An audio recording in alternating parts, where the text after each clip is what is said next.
Hello everyone, welcome back to the channel. It is March 2023 and started my new job this month, which is significantly better than what my old job was.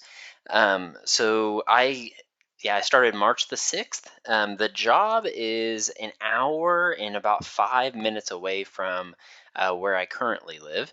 And when we build our new house, it'll be probably an hour and 8 minutes away. So I am driving a lot, like 2 hours and 15-ish minutes a day right now. So just trying to find lots of good audiobooks to listen to, just make the drive go a little bit faster. But I would say my workload is like 1/10 of what it was before. And base salary right now is 170,000. Plus I get a 16% targeted yearly bonus. So if like my company does really well, I may get a 32% bonus, and that's 32% of my base salary or 16% of my base salary. And then I also get like equity compensation. So I get like free stock options every year as well. So yeah, it's a pretty good gig. And so 401k is better. It's now 6% 401k match instead of a 3%. I get a pension after 5 years. So if I work there for 5 years, when I turn 65 years, my wife and I will both get a guaranteed pension amount basically it's like 1.2% of my base salary for each year times the numbers of years that I work there. So it might be like, if I just work there for 5 years, it might be like $700 a month. But if I stay there for like 20 years, then it would probably be like close to $10,000 or $12,000 a month, I would say. So it really adds up towards the later years. But part of my negotiation was I negotiated a sign-on bonus and relocation bonus. So the sign-on bonus came this month, and that was $60,000 of gross income. And so my total pay is $77,000. So I made $17,890 from this new job this month, and then maybe a little bit from my old job. But my last day was March the 3rd. So yeah, and then I made the $60,000 sign-on bonus. So they taxed it out the wazoo. So $25,000 I paid in taxes this month. So in 1 month, I paid more taxes than what I did last year for the whole entire year, which is just insane. But nothing I could do with that. Since it's a bonus payment, they tax it differently, I guess, than they do like your standard paycheck. So 401k, I am putting just enough in here to max out my 401k by the end of the year. So it should be 23,000 for the end of the year, I'm pretty sure. And so I've just divvied this up. So each month it should be like $2,092 roughly. And since I didn't work a couple days at the beginning of the month at this new company, I couldn't, yeah, I'm a little bit behind. But so yeah, by the end of the year, I should be at 23,000. My take home pay for the month was $50,706. So almost what I made in 2021 all in 1 month. Just absolutely crazy.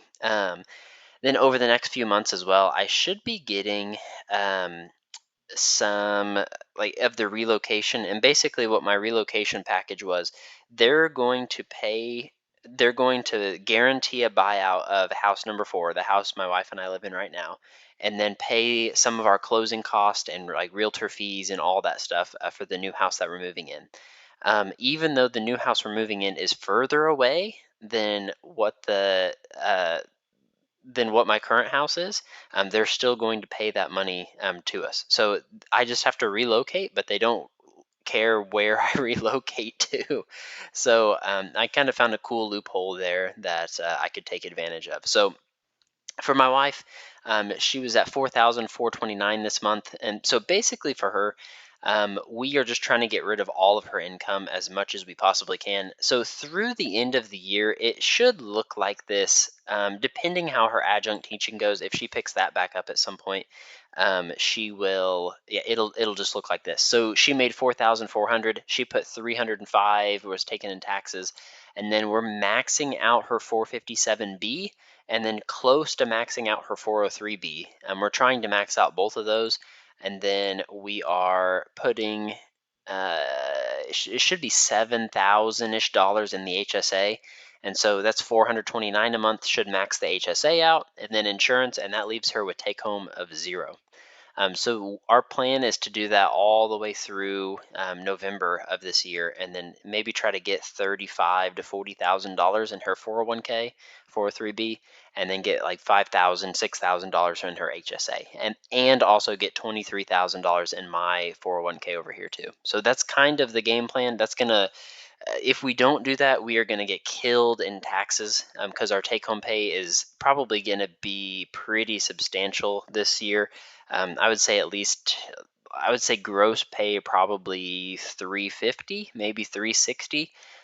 If I include house number four, selling house number four, I may break $500,000 in gross income this year. So I'm just trying to be smart in taxes and not get taken advantage of by the government and pay all of the money that we make this year in taxes. So rental income $2,565.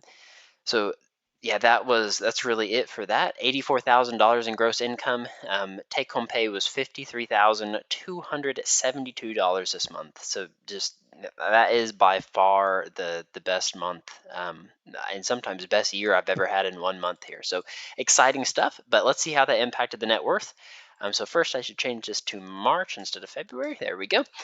So houses went up their standard 2%, except for house number 8. They are making good progress. They have the drywall up, but not mudded and everything. They've got electrical done. They'll put in light fixtures and stuff once they finish mudding the drywall. We are working on kitchen cabinets, but they're not quite in yet. Yeah, so making really good progress. We're thinking sometime in May or June we will probably be ready to move in. And so the bank has updated again. So as the builders make progress on the house, it goes through these different phases of like loan amounts. So last month, since they had just finished the rough in or under roof, had the studs and everything up, um, the bank loan was 250,000. So the builders take draws from the bank, and then as they take draws from the bank to complete more of the construction, then I see that negative. I see their draws basically come in, and then that's debt that I accrue as they take those draws. So at this point, they've pulled out $541,800, and by the end of it, it should be. I think it's going to be 686,000 is what the mortgage will be. So total debt on the house. And again, our game plan is just to sell house number 4, use the equity from house number 4 to pay down house number 8 once we get there. So, but the bank approved us. I should probably talk longer on this, but the working with the bank on these loans was an absolute nightmare. Usually, every loan that I get is extremely smooth. I mean, I think we hit every single issue, survey issues. They wanted me to verify my income. They wanted me to write letters to human resources. I mean, it was everything. And so I finally got that all through and everything, but it was a hassle. I'll say that. But so house currently is worth 618, and I owe 541 on that. No changes in the vehicles. Stock market did pretty well this month, honestly. We're kind of recovering back to where we were in December 2021. But I'm still not even quite there. I think my 401k was at 154, and just now, after a year and a half of contributing, I'm only at 151. But HSA went up $2,000. My 401k was up 11,000. Wife's 403b was up 7,000. Made minimum payments on all the debts. House number 8, I can't pay down. I guess I could pay down principal, but the payments that I make are interest only right now while it's through the construction phase. The only risk there for me is if the builders take 5 years to finish the house, I'll be paying interest only for 5 years. It seems to me like they're going to get this done by May or June, roughly, which will be perfect timing. If the baby comes at the end of June or early July, then that will give us like a couple weeks roughly to get moved into the house. So yeah, so should be fine there. But that's kind of how all the debt's looking. For cash, we are finally back up and can breathe a little bit. So I'm probably going to hang out here at the 60,000 mark, at least for a while. We have a lot of expenses going on right now. We're making 5 different payments on houses and land things. And so I was getting a little bit nervous at 14,000. I'm still honestly nervous at 60,000. The debt situation is very scary, I would say. We're $1.1 million in debt, and our net worth is 1.07. So we have the assets, but it's just we're super heavy in debt right now, and a lot of this is going to fall off when house number 4 goes away. So that'll get rid of a quarter million in debt, but it's still going to be pretty high. And I think this is going to be the next goal: is once we get moved into house number 8 here, it's going to be pay down house number 8 as fast as possible, get that thing paid off, and then limit our debt exposure after that, I would say. But checkings account 60,000. So I got that bonus this month was like 45, $50,000, and so that really helped us drive the emergency back up to where it needs to be. Rental checkings account was up almost $1,000 this month. Pretty standard month for the rental properties. Nothing really noteworthy to say there. So net worth wise, at the end of March, I am at $1,077,472. So an increase of $72,000 compared to last month, mainly from all the bonuses and just income that was coming in this month, which is good. I did make a new goal pace as well. So here's the new goal. I'm currently 28, about to turn 29.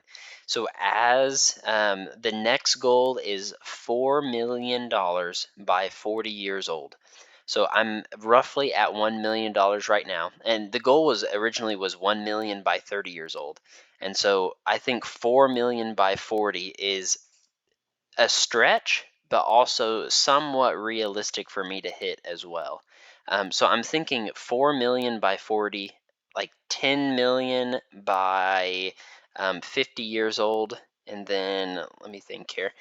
Um, and then 25 million by 60 years old, 50 million by 70 years old is kind of what I'm estimating right now. And I'm already ahead of the as you can see, the 4 million by 40 years old, I'm $271,915 ahead of schedule of becoming a 4 millionaire by 40. So I'll just keep tracking that here, but this just holds me accountable. It lets me know, am I doing good? Like, if I'm doing good, keep doing what I'm doing. If I'm falling behind, and it's not the stock market collapsing, what else can I do? Do I need to go, do Uber driving or Uber Eats or whatever it is to make some extra income to get caught back up? So that just holds myself accountable having this number here. But that is really it for the end of March. So by far the best month that I've ever had. Really, yeah, really nice to see that. I got the bonus payouts. I should have some extra income coming in over the next few months. I am salary at my new job, so it doesn't really reward me to work overtime, just like it hasn't really for the past few years.